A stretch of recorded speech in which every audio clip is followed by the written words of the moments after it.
I just want to say rest in peace to Jam Master Jay, who put me in the game to even do this thing, you know what I mean? After 30 years, we're still doing it, still touring. I just directed my first movie called The Tunnel. It's a series. I saw that. Yeah. So, you know, being in castles and filming movies and starring in movies is just a part of the job, bro. Now you put Steve Lobel in the movie. You got room for another guy over here? Come on, you know Steve Lobel is an OG.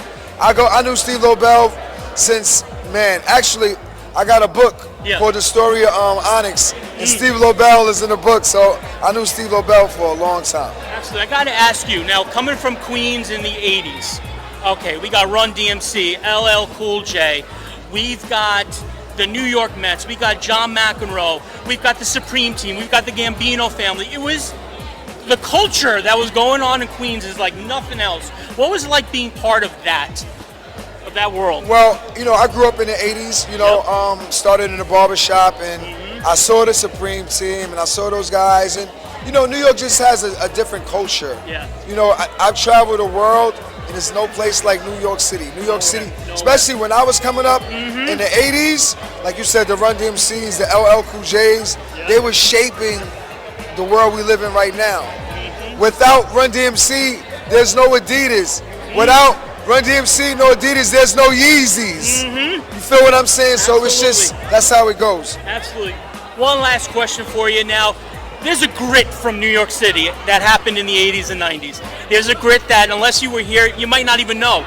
Are there any of today's artists that you feel that could throw that vibe out, that can handle that, what we all grew up with in the 80s and 90s in New York? There's a lot of great new artists coming up from New York City. Yeah.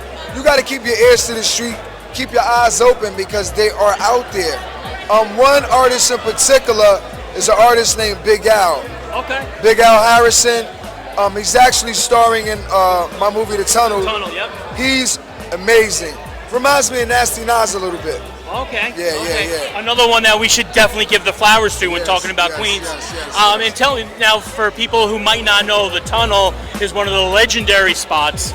More stuff for the culture happened in that room than almost anywhere else. Can you tell us a little bit about the film? Yeah, man. Like you said, The Tunnel was the hottest club in New York City, the late 90s.